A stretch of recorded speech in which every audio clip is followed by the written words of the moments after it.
Olá pessoal, então a aula de hoje é sobre as leis de Kirchhoff, né? É um novo conteúdo que a gente vai estar trabalhando aqui nesse segundo trimestre. E é o último conteúdo que a gente trabalha fazendo a análise de circuitos elétricos, né? Então quando a gente trabalha com leis de Kirchhoff, a gente trabalha na resolução de circuitos elétricos com maior complexidade, né? Até agora a gente estava vendo circuitos elétricos relativamente simples, né? Então, por exemplo, eram circuitos elétricos em que você tinha somente uma fonte de tensão, né? Ou vários resistores conectados em série, paralelo, uma associação mista, mas você não tinha uma condição como essa aqui, que eu coloquei aqui como exemplo nessa figura, né? Então, por exemplo, nesse circuito elétrico aqui, a gente tem aqui três fontes de tensão. A fonte E1, a fonte E2 e a fonte E3. E junto com essas três fontes de tensão existem vários resistores aqui, né?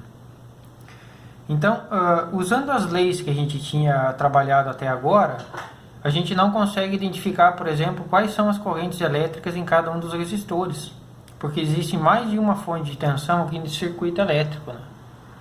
Até agora a gente trabalhou só com uma fonte de tensão no circuito elétrico, ou trabalhou somente com associação de geradores, né? Que você tinha vários geradores associados, mas esses geradores não eram conectados ainda assim com resistores, né? Então, por exemplo, assim, se a gente quisesse saber qual que é a corrente elétrica I2 aqui, ó, que está passando nesse resistor aqui de 3 ohms, como que a gente faria isso, né? Então, para resolver esse tipo de circuito elétrico, a gente usa as leis de Kirchhoff, tá? Bom, as leis de Kirchhoff, elas são divididas em duas, né? Primeiro eu vou começar falando aqui sobre a segunda lei de Kirchhoff, que é conhecida como lei das malhas. E, na verdade, as leis de Kirchhoff, elas são muito baseadas aqui no somatório de potenciais no circuito elétrico. Eu vou utilizar as resoluções do nosso livro didático e vou começar por esse exemplo que o livro desenvolveu lá na página 125, em que ele coloca aqui uma parte de uma malha de um circuito elétrico, né? Agora que eu falei numa malha de um circuito elétrico, num ramo de um circuito elétrico, o circuito elétrico ele tem algumas características aqui, só retornando um pouco nesse circuito elétrico principal aqui que eu tinha falado para vocês. Então, por exemplo, assim, ó, o ponto de encontro aqui entre várias correntes elétricas é denominado de nó, tá bom? Uma parte do circuito elétrico entre dois pontos aqui do circuito, por exemplo, entre o ponto A e o ponto F, é denominada de ramo. E uma parte fechada do circuito elétrico aqui, por exemplo, o circuito aqui que vai de A para B, ou a parte do circuito que vai de A para B, depois para E, F e retorna em A, é conhecido como uma malha, tá? Que é uma parte, digamos assim, fechada do circuito elétrico. Então, malha é essa parte fechada, os pontos de encontro aqui das correntes elétricas são denominados de nó, e algumas partes dos circuitos elétricos que compreendida entre dois pontos são chamadas de ramo do circuito elétrico. Então, o que aquele exemplo do livro ele se propôs a fazer? Ele pegou um ramo de um circuito elétrico aqui e pediu que a gente calculasse qual que era a diferença de potencial entre esse ramo do circuito elétrico, tá? Basicamente, a ideia do exercício era essa.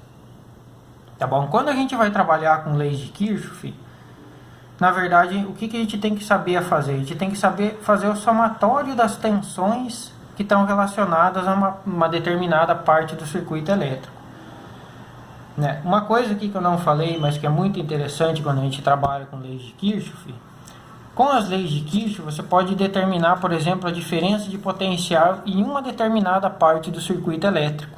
Então, por exemplo, se eu quiser saber qual que é a diferença de potencial entre o ponto D e o ponto C desse circuito elétrico, eu consigo identificar essa diferença de potencial usando as leis de Kirchhoff, né? Então, além de você conseguir resolver circuitos elétricos mais complexos, como esse aqui, você consegue determinar a diferença de potenciais e correntes elétricas em partes específicas do teu circuito elétrico, tá? Mas, para começar a resolução dos circuitos elétricos, a gente tem que entender como que a gente faz um somatório das quedas de tensões numa determinada parte do circuito elétrico. Então, foi por isso que eu peguei esse exemplo aqui da página 125 do livro didático, para vocês entenderem como que faz esse somatório. Então, o que se propõe esse exemplo? Ele deu dois pontos aqui, um ponto A do circuito elétrico, um ponto B, e pediu para a gente calcular qual que é a diferença de potencial entre esses pontos A e B. Tá bom? Então, aqui eu tenho várias fontes de tensões, né? Nesse caso aqui eu tenho duas fontes que estão gerando tensão e uma terceira que está retirando energia elétrica do nosso sistema, que eu já vou explicar com mais detalhes aqui, tá bom? E eu tenho vários resistores aqui no circuito elétrico, tá? Então, mais uma vez, a gente vai trabalhar com lei das malhas, a gente tem que saber fazer a soma das quedas de tensões do circuito. Tá? Então, esse circuito está redesenhado aqui, e sobre ele está sendo conduzida uma corrente elétrica aqui, ó, de 10 amperes. Foi um dado que o exercício deu, tá bom? Essa corrente elétrica está no sentido aqui do ponto B, ó, tá daqui para cá, para a direita aqui no nosso circuito. Então, a ideia do exercício é calcular a diferença de potencial entre os pontos A e B. Para isso, a gente vai começar fazendo o somatório das tensões aqui, ó. Então, eu vou colocar aqui, ó, somatório das tensões. Então, no ponto A, eu tenho uma tensão que eu vou chamar ela de V de A. Então, eu vou colocar aqui, ó, vou sair daqui para cá no sentido da corrente elétrica para analisar as quedas de potencial. Então, o primeiro potencial V de A. Depois eu vou encontrar um resistor. O resistor também ele fornece uma queda de potencial para o teu circuito elétrico, porque ele está retirando energia elétrica do teu sistema. Ah, professor, a gente está somando tensões. Lembra que a tensão no resistor é dado pela resistência multiplicado pela corrente elétrica. Então, aqui no caso desse primeiro resistor, a resistência vale 10 e a corrente elétrica do circuito 10, portanto, a resistência vale 100 volts. Seguindo aqui no circuito elétrico, a gente vai encontrar essa fonte de tensão de 5 volts aqui. E é aqui que vocês têm que tomar cuidado. Quando vocês vão trabalhar com essa somatória de tensões do circuito elétrico, vocês têm que tomar muito cuidado com os sinais. E a única maneira de vocês errar é se você errar o sinal. Então, ó, essa placa menor aqui é a placa negativa da fonte de potencial. E essa placa maior é a placa positiva. Vocês sempre vão colocar o sinal da primeira placa que vocês encontrarem. Então, se eu estou indo aqui, essa primeira placa é negativa, eu vou colocar o sinal da placa negativa. E essa fonte de tensão tem 5 volts. Aí eu continuo aqui no circuito elétrico, eu vou encontrar esse resistor R2 aqui, ó. Mais uma vez aqui, qual que é a tensão desse resistor? 0,5 multiplicado pela corrente elétrica, que vai dar 5 volts. Tá? Então, mais 5 volts. Aqui não precisa colocar a unidade, tá? Aí, continuando aqui no circuito elétrico, ó, eu vou encontrar essa outra fonte de tensão. A primeira placa que eu estou encontrando aqui é a placa negativa. Então, é esse sinal aqui que vai para a nossa equação, tá bom? Seguindo aqui, eu tenho mais 2 resistores. Esses 2 resistores aqui estão em série, os dois. Então, eu posso somar eles. A resistência equivalente aqui vai ser 6 ohms. Né? E se eu for calcular a queda de tensão desses 2 resistores, eu vou pegar o R e multiplicar pelo I, que vai dar 60 volts. Isso aqui também eu vou somar aqui. Tá? E aqui que eu quero chamar a atenção para vocês. Ó. Nessa fonte de tensão aqui, a primeira placa que a gente está encontrando aqui é a placa positiva. Então, significa que o sinal que vai aqui na minha equação é o sinal positivo, e essa fonte de tensão tem o valor de 10. Então, tome muito cuidado quando vocês forem trabalhar com essa somatória de tensões, com as fontes de tensões aqui, tá? O sinal que vai aqui na equação é o sinal que você encontrar aqui da primeira placa. Tá? Então, se você está seguindo nesse sentido aqui da corrente elétrica, você encontrou a primeira placa negativa, é a negativa que vai aqui para o circuito elétrico. Se você encontrou a primeira placa com uma positiva, é o valor positivo, o sinal positivo que vai aqui para o teu circuito, para a tua equação. Tá bom? Esse é o principal segredo. Tá? Então, eu vou até colocar aqui como um detalhe para vocês. Você tem uma fonte de tensão aqui, ó. Por exemplo, uma placa positiva e uma placa negativa no circuito elétrico. Se você está percorrendo o circuito elétrico aqui nessa direção, significa que essa fonte de tensão aqui vai ter um valor positivo lá na tua equação, tá? Agora, se você está percorrendo o circuito elétrico nessa direção, significa que a tua fonte de tensão vai ter um valor negativo lá no circuito elétrico, na equação, tá bom? Então, é isso que vocês têm que tomar cuidado. Então, se, por exemplo, essa fonte de tensão aqui tivesse um valor de 2 volts, se você está percorrendo o circuito elétrico nessa direção aqui, ela teria um valor positivo. E se você estivesse percorrendo ela nessa direção, ela teria um valor negativo. Ok? Bom, finalizando aqui o nosso equacionamento, depois que eu passei essa fonte de tensão aqui, eu chego no ponto B. Então, tudo isso aqui vai ser igual a VB.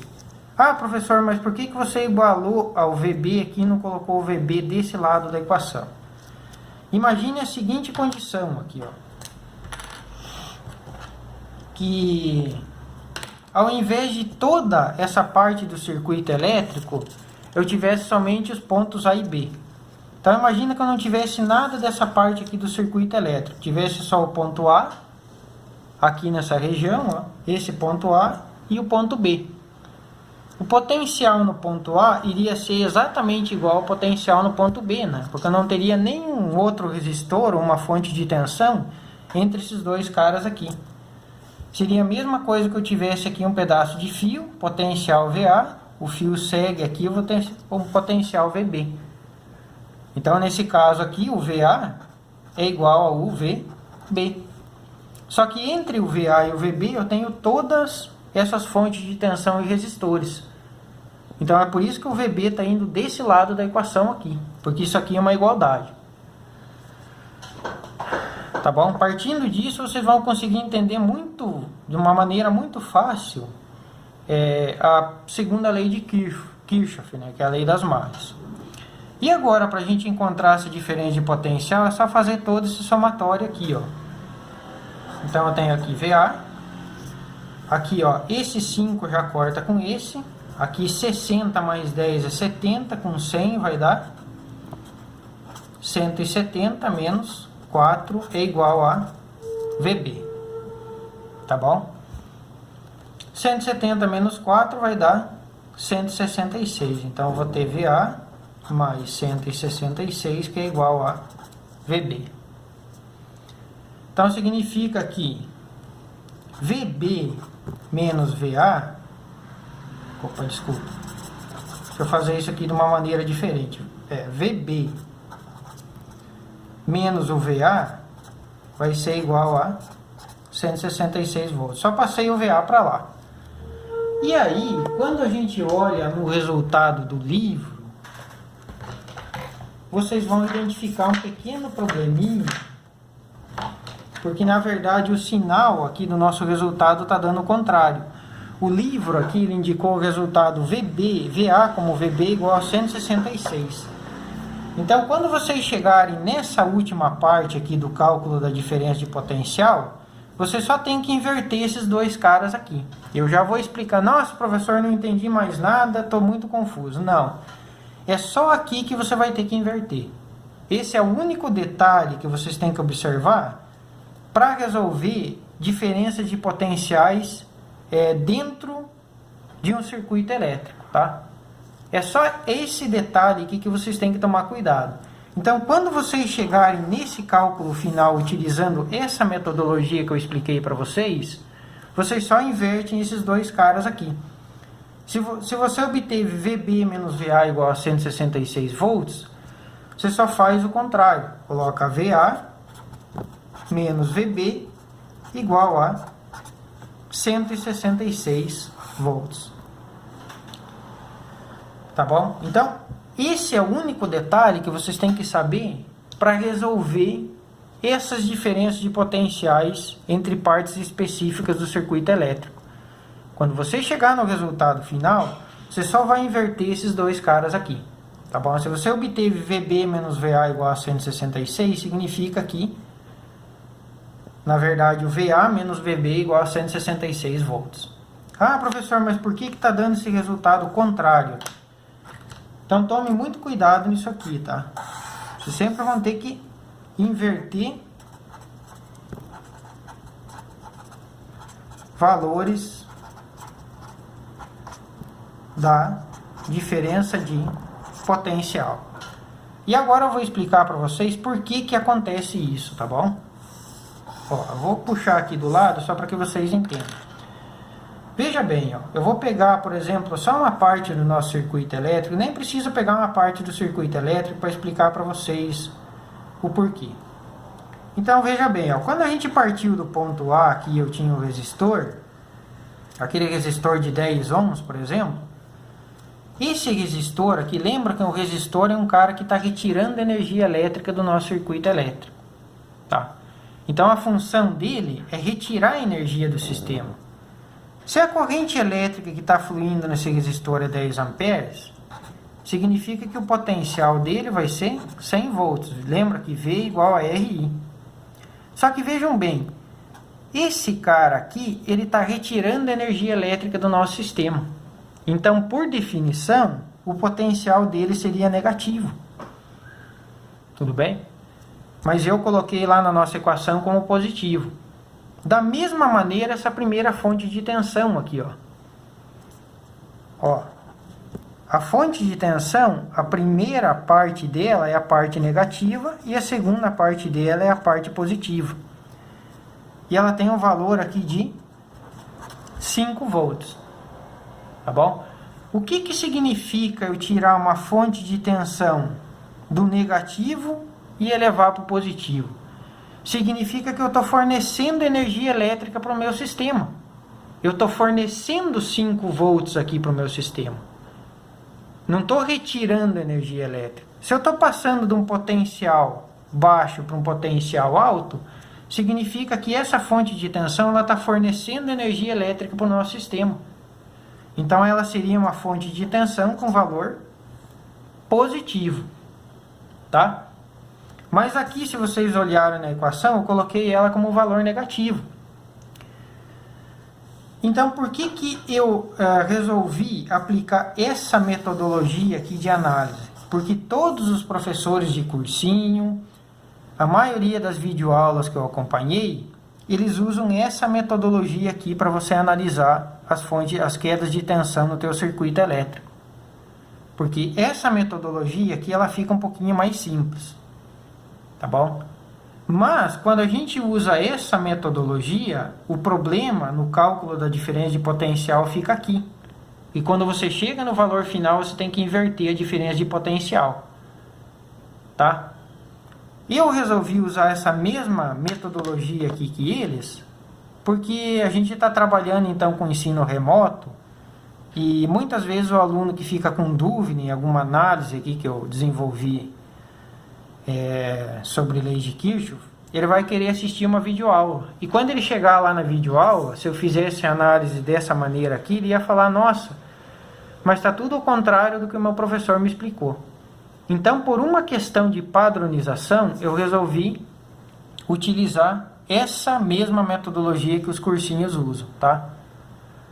Então, o que acontece? Você está percorrendo um circuito elétrico, quando você encontrar a placa positiva do teu potencial, significa que, se você encontrar a primeira placa positiva, a fonte de tensão é positiva. Se você encontrar a primeira placa negativa, a fonte de tensão tem valor negativo de 2 volts, por exemplo, aqui. Tá? Mas eu, professor Ederson, se fosse adotar uma metodologia mais padrão, eu adotaria essa metodologia aqui que eu expliquei para vocês. Tá bom? Então, só explicando por que a diferença de potencial aqui deu o inverso. Ok? A maioria dos professores que trabalham com essas análises de lei de Kirchhoff, eles não calculam diferença de potencial em pontos específicos do circuito elétrico. Então é por isso que eles não têm esse problema aqui. Tá bom? Vocês vão entender melhor essas análises aqui no próximo exemplo que eu discuti. Por esse exemplo aqui, era isso que eu queria discutir aqui para vocês. Eu sugiro que vocês, até essa explicação aqui dos 166 volts, que vocês revejam mais de uma vez a videoaula, para vocês memorizarem bem. Tá? Então, a principal detalhe, a principal observação que eu vou deixar é essa aqui. Quando você está percorrendo o circuito elétrico aqui, encontra uma fonte de tensão, você vai usar o sinal da primeira placa que você encontrar. Se ela é negativa, você vai usar o sinal negativo. Se ela é positiva, você vai usar o sinal positivo. Se a gente fosse fazer uma análise, o que significa essas fontes de tensões com sinais positivos e com sinais negativos? Em termos da corrente elétrica, significa que essa fonte de tensão aqui, ela está contribuindo para a condução da corrente elétrica aqui nessa direção do circuito elétrico.